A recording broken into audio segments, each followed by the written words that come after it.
آج کے اس نئے وضاحتی جائزے میں ہم ایک بہت ہی سنسنی خیز اور پیچیدہ معاملے کا غیر جانبدارانہ تجزیہ کرنے والے ہیں۔ ہم ایک حالیہ سورس سے سامنے آنے والے ان انتہائی اہم جغرافیائی اور سیاسی دعووں کو کھنگالیں گے جو امریکہ اور ایران کے تعلقات کے گرد گھومتے ہیں۔ یہ تجزیہ مشرق وسطیٰ میں طاقت کے توازن کے حوالے سے ایک انتہائی ڈرامائی بیانیہ پیش کرتا ہے۔ ہم یہاں کسی بھی فریق کی طرفداری نہیں کر رہے، بلکہ ہمارا مقصد صرف یہ گہرائی سے سمجھنا ہے کہ آخر اس سورس کے دعوے کی بنیاد اور اس کا بیانیہ کیا ہے۔ اس سارے بیانیے کو ایک منطقی انداز میں سمجھنے کے لیے ہم نے اسے کچھ بنیادی حصوں میں بانٹا ہے، جیسے کہ سپر ٹینکر کا وہ مشہور واقعہ، پھر وہ الٹیمیٹم جس کا دعویٰ کیا گیا ہے، انٹیلیجنس کی مبینہ ناکامی، اس سب کے معاشی اثرات، اور آخر میں خطے میں طاقت کا بدلتا ہوا توازن۔ تو چلیے بغیر کسی تاخیر کے شروع کرتے ہیں۔ تو سب سے پہلے بات کرتے ہیں اس واقعے کی جس نے سورس کے مطابق اس پوری کہانی کی بنیاد رکھی، یعنی سپر ٹینکر کا واقعہ۔ 20 لاکھ، ذرا اس نمبر کی وسعت پر غور کریں، 20 لاکھ بیرل تیل۔ سورس کا دعویٰ ہے کہ ایک دیو ہیکل ایرانی سپر ٹینکر اتنے بڑے ہجوم کے ساتھ امریکی ناکہ بندی کے بالکل عین وسط سے گزر گیا۔ مطلب یہ کوئی چھوٹی موٹی کشتی نہیں تھی جسے آسانی سے نظر انداز کر دیا جائے۔ اور سب سے حیران کن بات جو اس تجزیے میں پیش کی گئی ہے وہ یہ ہے کہ امریکی فورسز بظاہر بس خاموشی سے اس دیو ہیکل ٹینکر کو گزرتے ہوئے دیکھتی رہیں۔ بیانیے کے مطابق صورتحال اتنی کشیدہ تھی کہ اگر امریکی بحریہ قریب بھی پھٹکتی تو ایرانی فورسز تباہ کن جوابی کارروائی کے لیے بالکل تیار کھڑی تھیں۔ گویا سورس یہ بتانے کی کوشش کر رہا ہے کہ امریکی فورسز اس وقت پوری طرح بے بس ہو چکی تھیں۔ اس واقعے کے فوراً بعد جو سفارتی ہلچل مچی، اس نے معاملے کو ایک بالکل ہی نئے اور خطرناک موڑ پر لا کھڑا کیا، اور یہیں سے بات آتی ہے اس مبینہ الٹیمیٹم کی۔ سورس کے مطابق ٹینکر کے واقعے کے بعد ایران نے امریکی انتظامیہ کے سامنے ایک انتہائی سخت اور دو ٹوک آپشن رکھا۔ کوئی لمبی چوڑی سفارتی بات چیت نہیں، بس ایک سیدھا سا پیغام، جنگ یا ایک خراب معاہدہ۔ ذرا سوچئے، اسے ایک حتمی اور سنگین الٹیمیٹم کے طور پر پیش کیا گیا ہے جس نے بظاہر امریکہ کو دیوار سے لگا دیا۔ اب ان دونوں آپشنز کے نتائج کیا بتائے گئے ہیں؟ دعوے کے مطابق اگر امریکہ فوجی آپریشن کا راستہ چنتا تو اسے ایک ایسی تباہی اور ناکامی کا سامنا کرنا پڑتا جس کا اس نے تصور بھی نہیں کیا ہوگا۔ اور دوسرا آپشن، ایک ایسی ڈیل کرنا جسے خود سابق امریکی صدر نے ماضی میں خراب معاہدہ قرار دیا تھا۔ اس ڈیل کا مطلب ہوتا ناکہ بندی کا خاتمہ، منجمد اثاثوں کی واپسی اور اپنی ہی فوجی اڈوں سے پیچھے ہٹنا۔ بنیادی طور پر سورس یہ دلیل دے رہا ہے کہ امریکہ کے پاس کوئی تیسرا اور محفوظ راستہ بچا ہی نہیں تھا۔ لیکن یہ سب زمین پر کیسے ہو رہا تھا؟ آخر اتنی بڑی سپر پاور کو ایسا کیوں کر محسوس ہوا؟ یہاں سورس انٹیلیجنس کی دنیا اور فریب دہی کی ایک حیرت انگیز مبینہ حکمت عملی سے پردہ اٹھاتا ہے۔ دیکھیے، ایک طرف مغربی انٹیلیجنس مبینہ طور پر یہ سمجھ رہی تھی کہ ایران اندرونی طور پر کھوکھلا ہو چکا ہے۔ ان کا خیال تھا کہ اگر کوئی اہم لیڈر مارا گیا تو عوام خود ہی بغاوت کر دیں گے اور یہ سارا نظام 15 دنوں کے اندر گر جائے گا۔ لیکن سورس کی بتائی گئی حقیقت اس کے بالکل برعکس ہے۔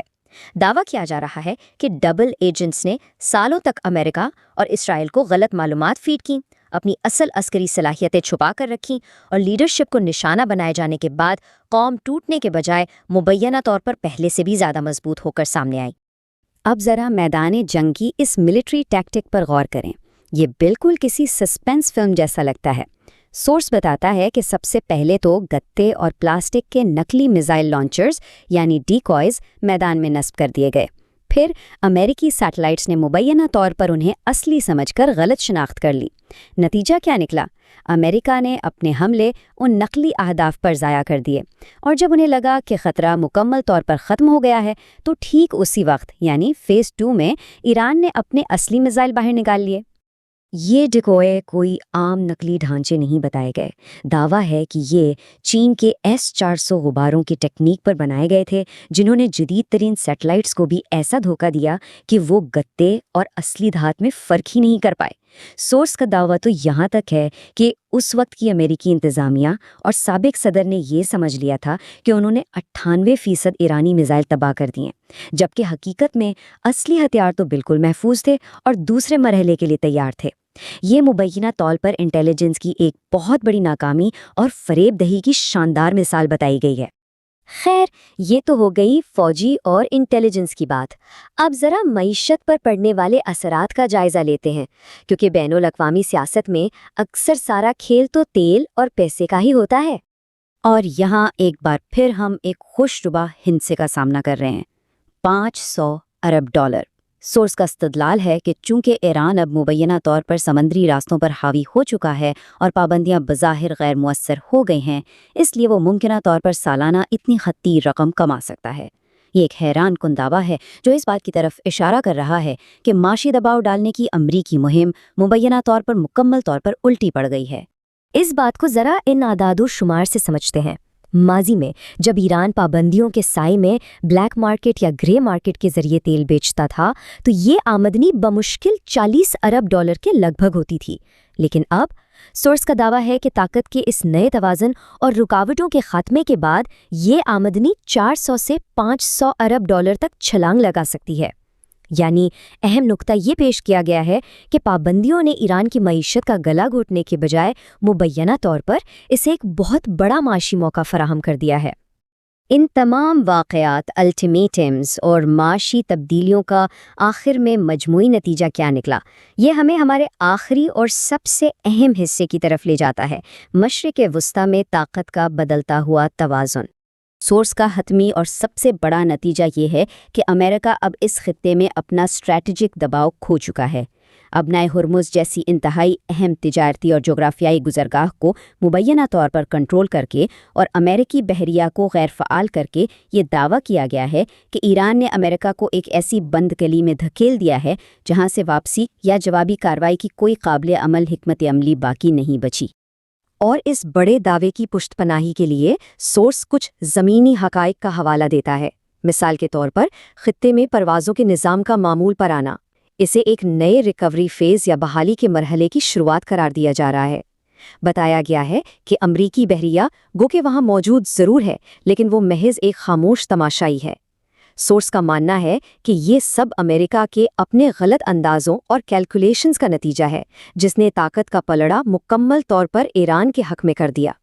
تو اس تمام سنسنی خیز اور تفصیلی تجزیے کے بعد سب سے بڑا سوال جو ذہن میں ابھرتا ہے وہ یہ ہے، جو دعوے پیش کیے گئے ہیں کیا واقعی ان کی بنیاد پر مشرق وسطیٰ میں طاقت کا توازن ہمیشہ کے لیے بدل چکا ہے، یا یہ بین الاقوامی سیاست کی بساط پر چلی گئی محض ایک اور چال ہے اور اصل کھیل ابھی باقی ہے؟ یہ وضاحتی جائزہ ہمیں ان عالمی بیانیوں کو ایک بالکل مختلف زاویے سے دیکھنے پر مجبور کرتا ہے۔ آج کے اس جائزے میں بس اتنا ہی۔ امید ہے کہ اس سے ہم سب کو اس پیچیدہ موضوع کے مختلف پہلوؤں کو گہرائی سے سمجھنے میں مدد ملی ہوگی۔